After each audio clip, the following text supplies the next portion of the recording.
Hello, everybody. I'm Christian. I'm the host of the Disruptive Chef Entrepreneur Show. And I know I say this at every episode, but you guys going to love today's guest. As we created the Disruptive Chef format, we had this idea of having this really perfect, specific person we want to serve. And you know how things are happening. You guys going to meet the guy we really made this for today because he's the perfect guy to do what we want to do. And you guys gonna love him because he's not amazingly good at what he does. He's also a chef. And you guys gonna meet him right after this.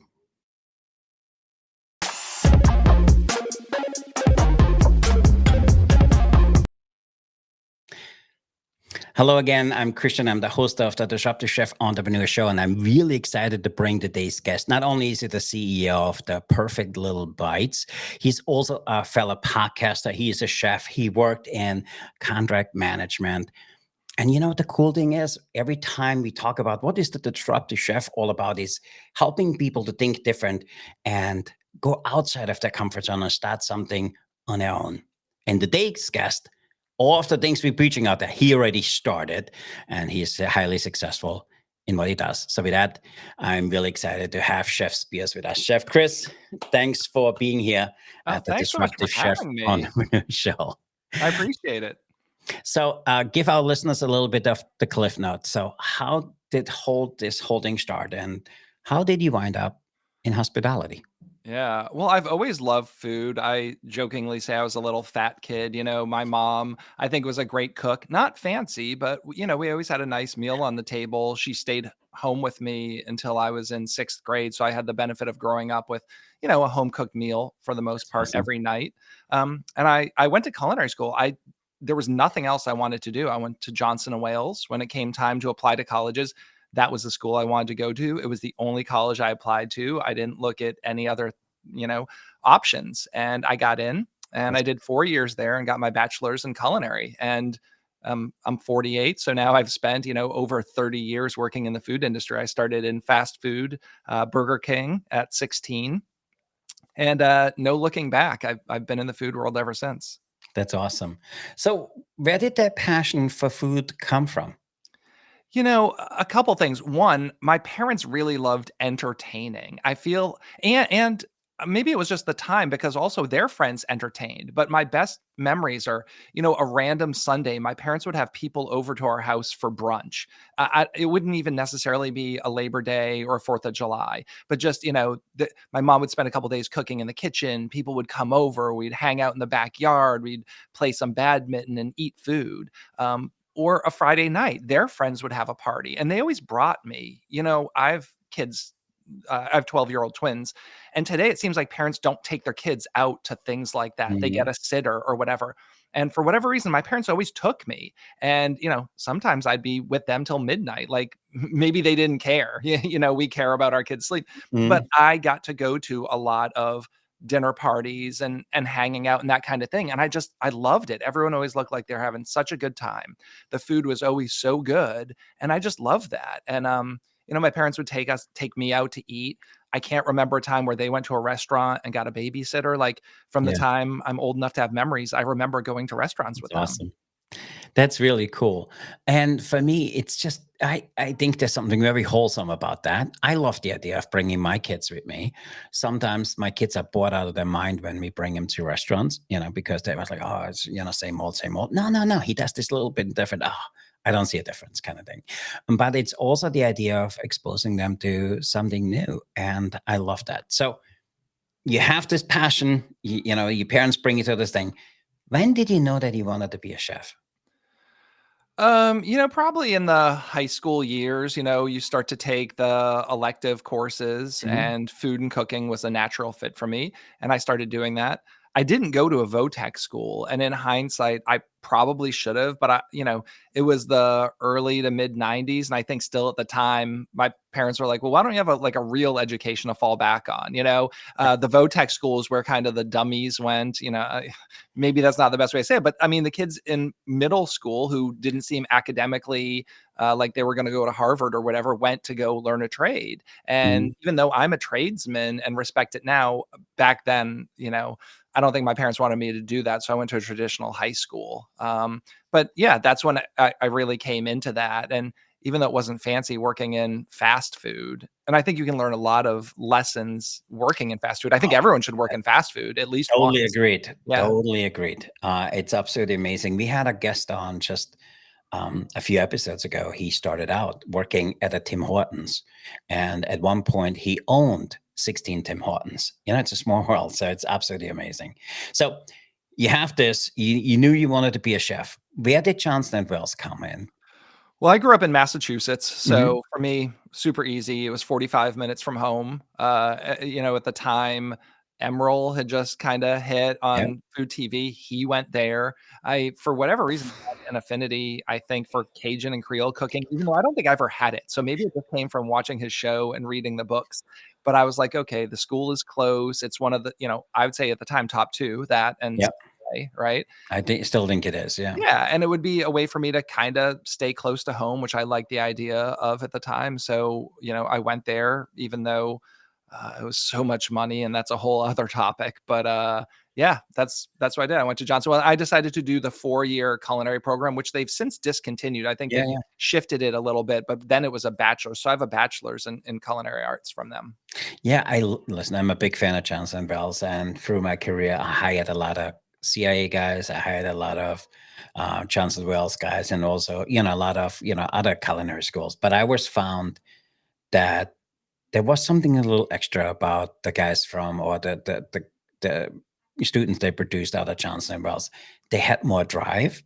They wanted to do and will do anything. So for me, it was always a no-brainer for me to get people out of Johnson Wales. And then at one point, I had the opportunity to teach classic stocks and sauces, at the wall of visiting chefs, yeah, I always loved Johnson Wales. It's a really amazing school. And now today, I'm on the board with the CIA. So I have an affinity for both of them. So cool. So you done with school, graduate Johnson Wales. What was your first job? I worked at a retirement community, Hmm. which started my life of chefs without restaurants. Yep. And, the short of it, I tell people I came out of school with a lot of student loan debt. My repayment was $404 a month for 10 years. And that was in 1998. So that was like close to a full month's rent. And Yep. even though I had a bachelor's degree, places were still like, we'll start you at $8 an hour, and I was like, how am I going to like pay to live? And they had a job fair at a retirement community, and Compass ran the kitchen, I believe. At the time, I Mhm. didn't even know what contract food service was. They didn't even Yeah, yeah. explain it in school. But it's like, oh, no nights. You're out at 6:30. Every other weekend off. Oh, plus we'll give you 401k and 2 weeks paid vacation. And by the way, we can start you at $12 an hour, which today is nothing, but when compared to like seven something or $8 back then, I was And the like, benefits. I hadn't even thought about that. It wasn't even presented as an option when you went to culinary school. The thinking was you're going to get out and be, maybe a sous chef level at a, fine dining kind of place. And that's just not what happened with me. And it started me on a totally different trajectory. And I pretty much stayed on that path for my whole career. I love that. I love that. So where did the desire to start the perfect little bites come in? Can you help our audience? They might be in the same shoes you were back then. Kind of talk to them through it. What started where I said, hey, I want to start something on my own because I know I can serve the industry a lot different doing something on my own. And what was the process for you to get this started? So talk to our audience a little bit how you started the perfect little bites and what the process was like for you. So it's a story broken up over 15 years on a couple different things. So we're going to Mhm. jump to Pennsylvania. I was living outside of Philly. I had lost my job and was working at a catering company. I had only been there a short time, and they were doing 200-person events, et cetera. But people would always call and say, "Hey, would you come and do a dinner for two at my house for our anniversary?" No, that's not what we do. Mhm. And one day the bosses just said to me, "Hey, would you want to do this? We've got all these people; they're always requesting it. It doesn't make sense for our business, but if you've got a night off and you want to do it, you should do it. And just represent our Yes. business. Wear our shirts. It'll Mhm. be maybe good lead gen for us."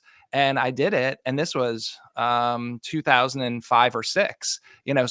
So long ago. And I said to my wife, "This is really cool. Could I be like a caterer, but only cook for like 2 to 20 people?" So I only did it a handful of times when I worked for them.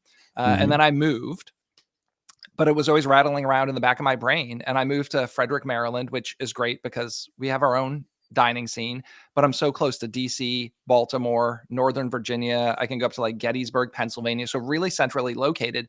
And I just had this nagging feeling like that was a thing and I was going to figure out how to do it. And then I took a job somewhere and just started kind of playing around with it on the side. I love that. And so, for a lot of people which do not know that side of the industry, where do you think some of the points of differentiation are between a restaurant meal and if you do something in somebody private houses? Well, I think the biggest thing is realizing that you are an entertainer as well, and that I think the hospitality and the experience is as important, if not more than the Hmm. food, and you have to put your ego aside because, as chefs, it's like, "Yes, we're creating this awesome dish. We're using the greatest products. We want you to love this." But you're also in the middle of someone's kitchen. They're gonna be talking to you, interacting with you. They Hmm. might wanna pick up cooking tips. You have to be super flexible about the space you're working in, and do they have pets there or kids there, Hmm. or are they having, uncomfortable conversations in our political climate? They're talking about things Hmm. that you might not agree with, and how are you Yep. rolling with those punches? And just being flexible and helping people really celebrate those moments. I did a 40th birthday party for someone this past weekend, and she gave me a hug when I went to leave. That's the kind of experience, and that's very different than you're working behind closed Yeah. doors in a kitchen and you have no interaction with the customer. I love that. So, what do you think are then the biggest challenges you face running a personal chef business, and how do you overcome them?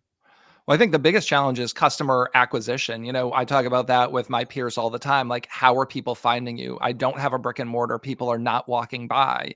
So it's figuring out that marketing strategy. And are there businesses you can work with? I talk a lot Mhm. about my success comes from working recently in Airbnbs and vacation rentals. These are Yep. people who are already in the mode of spending money. They're probably celebrating because they rented a house and 10 people are staying there. Mhm. How can I get in front of those people? And if you're in a market where you have a lot of vacation rentals, doing that. But word of mouth, reviews, making sure you're on top of mind with people all the time. You've done a party for them. So build an email list and make sure that you're constantly sending out emails saying, like, hey, look at me. Don't forget, like, I'm over here. Maybe hire me for a dinner. And then just continuing to change up your offers and make it exciting. But just letting everyone know you're out there, because it's that's the hardest part. And I love that because we have a business. It's called David's here in town. And what David does really well is every weekend I see him in a different liquor store on a Friday night where he's showing a new appetizer, a new way to how to plate something. And he has the thing he called it chef it up. I think that's his thing. And the liquor stores love him because he brings people to the liquor store and the liquor stores recommend him.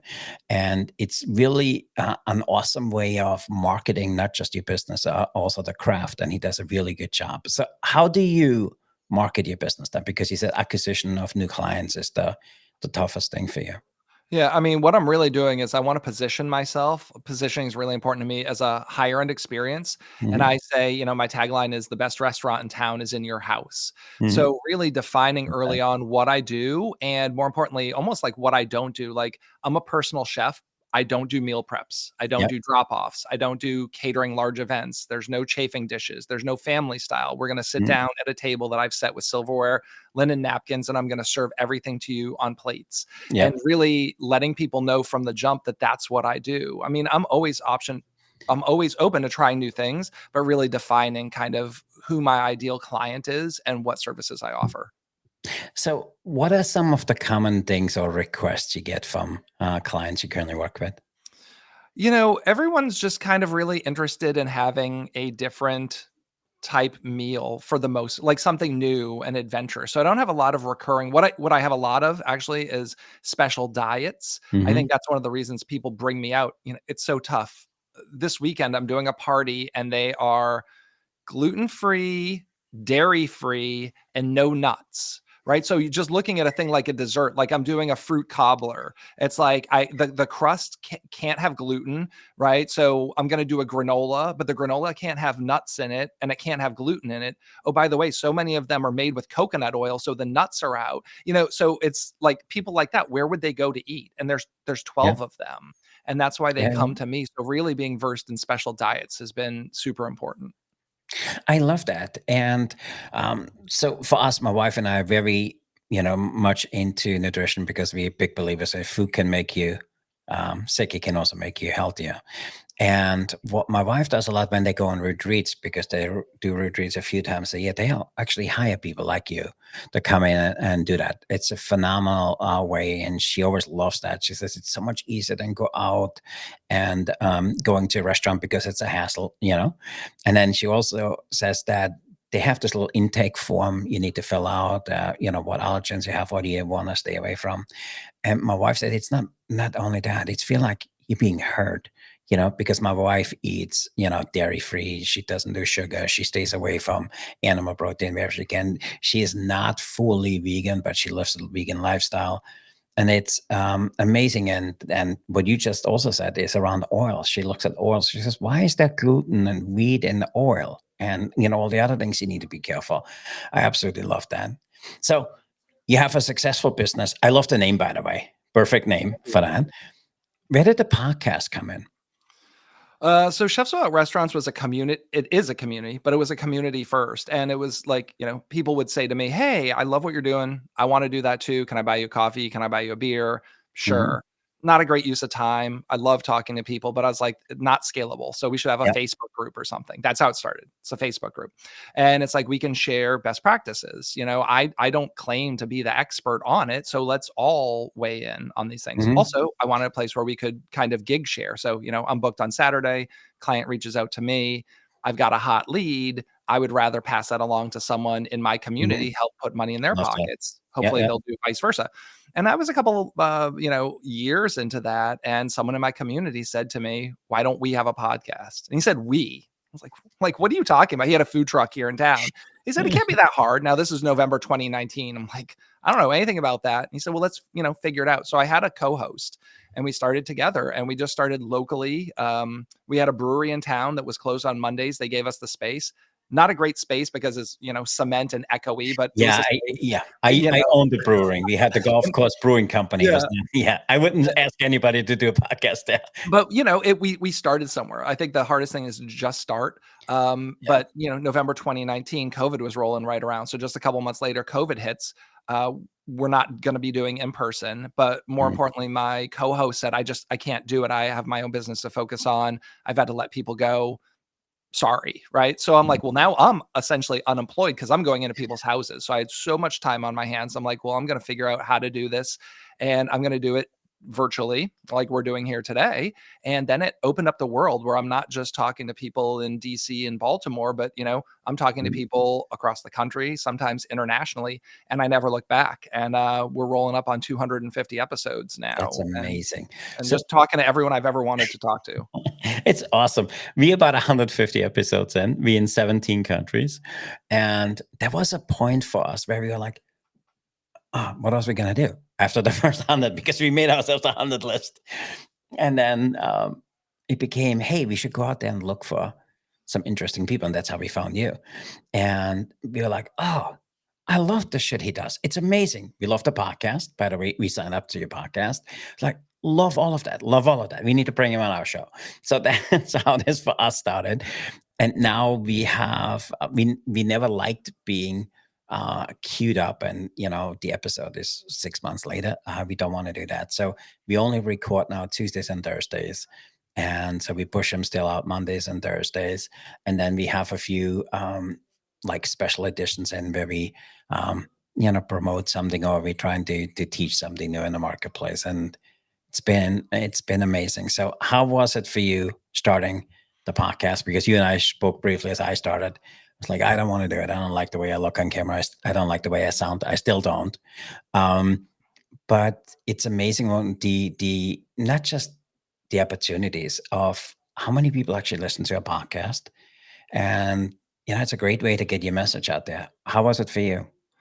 Yeah, I mean, and it was also weird because when we started, Andrew was really the host because it was his idea and I Mm, wasn't really comfortable. So if you listen to the first 20 episodes or so, you might not even hear me. He was coming, like we were kind of coming up with questions together. A lot of the yeah. guests were people he knew. So I was coming in blind, didn't even know them. It was someone he was really excited about having on. And I was on the back end, in the brewery with the laptop doing more of the tech stuff. And I'd like, oh, yeah, yeah, yeah. Like that's like this. And then he would go. So overnight, when we flipped the switch to now, I'm doing everything by myself, research, I love reach out, questions, but then the it. speaking and the editing. So I'm still a one person show. I do everything, both for my personal chef business and the Yeah. podcast.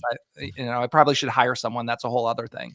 But I'm still doing all the editing and all the question generation and Mm. research and all of that. Obviously, actually, AI is phenomenal for that. I don't think ChatGPT should take over everything you do, but there's a lot Yeah. of cool tools that I it can help you with. we we tried that, and I think for us, what we personalize, we want to know you before we even have this conversation, and I don't think ChatGPT can find those questions. It's too generic for me. I could never figure it out. And actually, what we did for us, and I encourage anybody out there doing a podcast. So we had, so we do these sessions, and we do 6 of them a year, and with my whole team. And then we call it, it's no bullshit, no ego, no lie. And so we kind of get together, and then everybody has to bring. So we did the podcast session, and each of us had to research 25 people, and then we went there and we had slideshows. Oh, I recommend Chris because Chris is the perfect guy. He does all the stuff we do. Look at this. He has a podcast.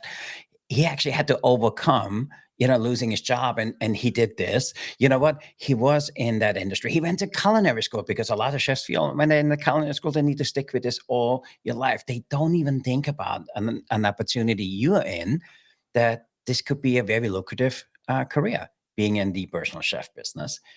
And so we kind of presented, and then, because we're all equal, they said, Christian, 2 of them, bullshit. The last guy, no, no, no. So we kind of nixed each other's rank, and then we had a new list of 100. And it was great because we had 2 outside people come in, and they were saying, no, I don't want to know about that. Oh, no, no, that doesn't sound interesting to me. So it was actually a really good session we do, and we have another one coming up just in a few weeks. um, it was a great way to get some new content and get some new people in here. And for us, it's been a good ride. So you 250 episodes in. So before we go into our rapid fire question food service edition, I want to know 2 things about you, Chef. Number one, what are you working on, your business and your podcast? So let our listeners look a little bit behind the scene what you're working on. And then also tell us, what is Chris working on, Chris, for the next 6 months or so? For the business, really working on getting in front of more of my ideal client. It's Mm, something, I think you put up a website and you just kind of leave it and maybe you put a new thing about something, but really looking everything over. What am I saying on there? What I want to be doing. If I'm mm, trying to get a higher clientele and do bigger parties at a higher ticket, does my website reflect that? Does my yep. messaging reflect that? If I want to get people through the process quicker, does that mean less personalization and more preset menus? So am I Yep. highlighting those theme menus and preset menus? So I'm really in the process of analyzing all of my messaging across my website and my socials and trying to make that align with my ideal client and figure out how to get more of that and less, the amount of emails and calls that come in for people who are like, hey, I want a party for 100. I want to drop off dinner. It's like, I have so many places on my website and such that say I don't do that. How did you get through that process? So really putting those stop gaps in place so those people aren't even reaching out to me because it's a waste of time Mm, for both them and me. Um, Podcasts, getting in front of more ears, I just went to Podcast Movement, which is the biggest podcast mm, convention in the world. Picked up a lot of tips. I have some interesting things that I'm working on. So trying to I have a tendency to wanna, like, start and go, like, right away, but I think sometimes you have to be a mhm. little more methodical. So, I've been actually surveying my audience a lot, especially through social media. So, just on Instagram, like, "Hey, what do you think about this, A or B?" And 100 people weigh in, Yep. "Cool." And then, like, in 2 days, like, "Hey, I'm thinking about this, like, what do you think about that?" And then sometimes direct messaging the people who are in my inner circle and say, like, "Okay, this is what that was about. I'm working on Mm. this." tell me, what do you really think about? Yeah, Before I just like jump into something and realize like, oh, I kind of didn't have it fleshed out. So I that's love where I'm that. working on Love both the that. business and the podcast. And how about for you? What are you working on, Chris, for the next 6 months? I think just trying to find balance a little better. When you leave a job, I was working a corporate job, lots of hours, lots of work. And I knew having a business would be a lot of work, but you're like, oh, I'm going to be able to work on my own terms and my own time and whatever. And then not really. It's like I'm still working the same amount, if not more, as at home. And it's like my kids are like, oh, I want to go, to the movies tonight. I'm like, sorry, I've got to get ready for dinner tomorrow. So finding some of that balance and, work life balance, whatever, but just, I you love know, that. being able to look at my health, both physical and mental, time with family and friends, and how that works while I'm building and growing 2 businesses. I love that, and I chuckled while you were saying, I hear this all the time, and I was on with a friend of mine this morning. Said, I want to do what you do because I want to have my own time. I want to get in the morning when I want. I want to leave when I want, and it's gonna be so easy. I was like, I'm not sure. I left here at 11:30 last night. Just it's not. And for me too, I started this because I wanted to be my own boss, and but and don't work as many hours. But I'm in the same shoe as you. We, I think you um, have more flexibility. You might not work 8 hours straight. You might work 10 hours, but I can take 2 hours. Yesterday was Labor yeah, Day, and my wife's like, "I wanna go do this thing." So I can stop at 2 in the afternoon. If I had a job, I couldn't leave from 2 to 3 to go to the park with the family. so true. So I can do that, So but now it's like midnight, and I'm editing a podcast instead of sleeping. So, That's awesome.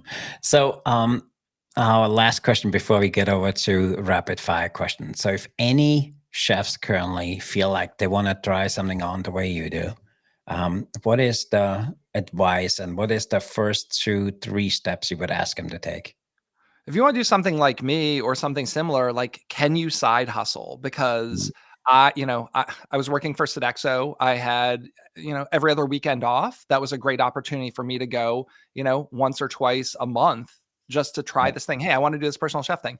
Let me reach out to my neighbors, my relatives, my friends. Hey, is it your birthday? Is it your anniversary? I'd love to come cook for you.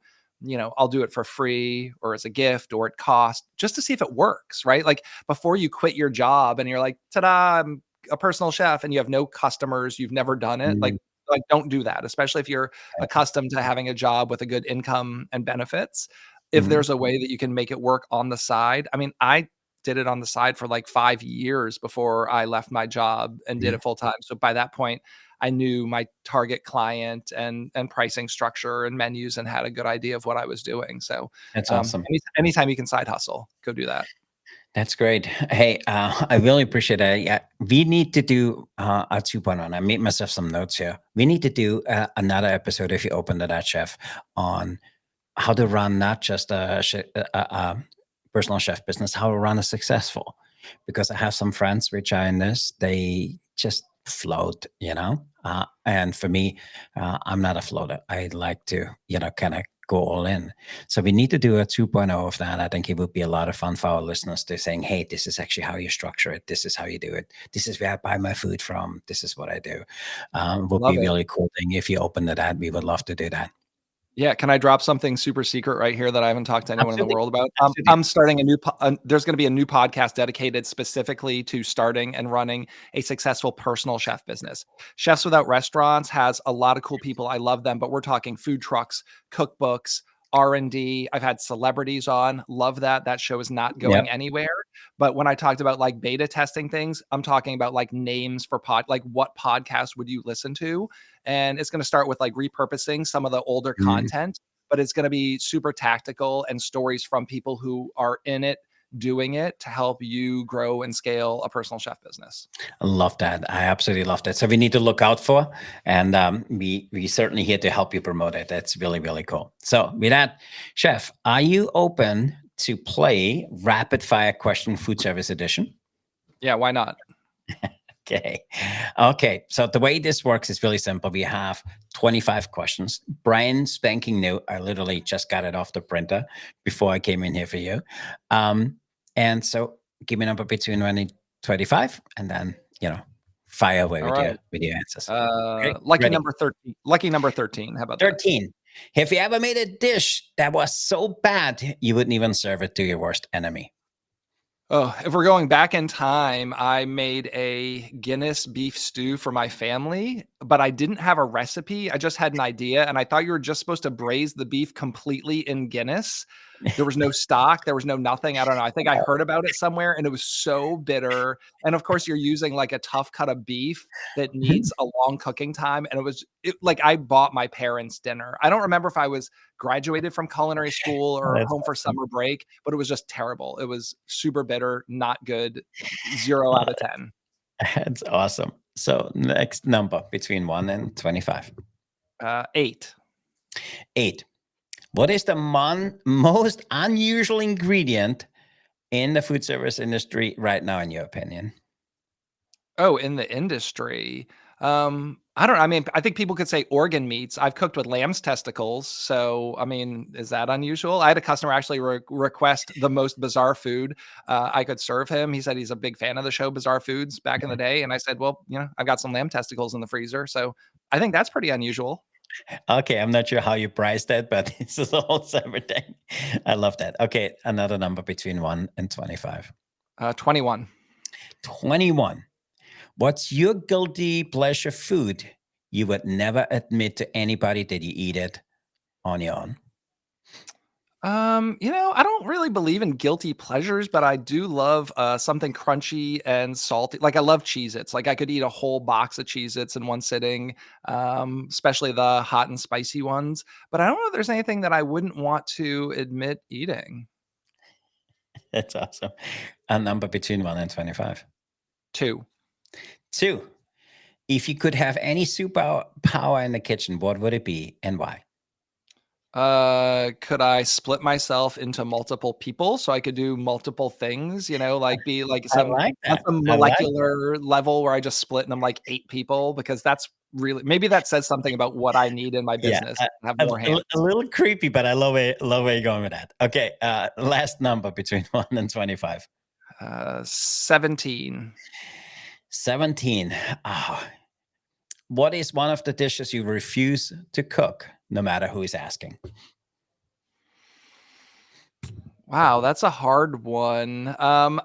Things that I haven't made. So people like ask for molten chocolate cake. Like, what is that even? Like, or is it undercooked cake? Is there like a chocolate truffle in the middle? I don't know. I've never made it. I feel like it's something we haven't really seen since 1988. But I have people all the time saying it's my wife's favorite dessert. I'm like, listen, I can do a chocolate mousse. I do chocolate cake. I do like I'll give you a whole menu of 12 options. I've never made it. Do you want me coming to your house making something I've never made?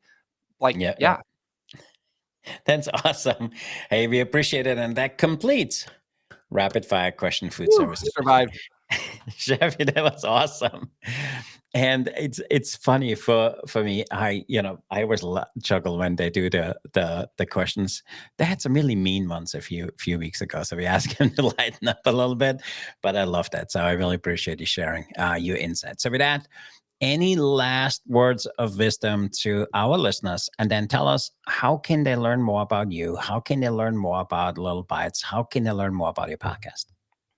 I mean, I think if you feel like there's something out there that's calling you, you should try to do it, even if it's on the side, even if it's part-time. Like, don't be 50 and realize or 60 or that you didn't Mhm. realize that dream. I think there's so much opportunity, especially with the world today, to be able to do something. There's so many niche things out there, and with the internet and the way people can Yeah. find you and connect, just go out there and do that.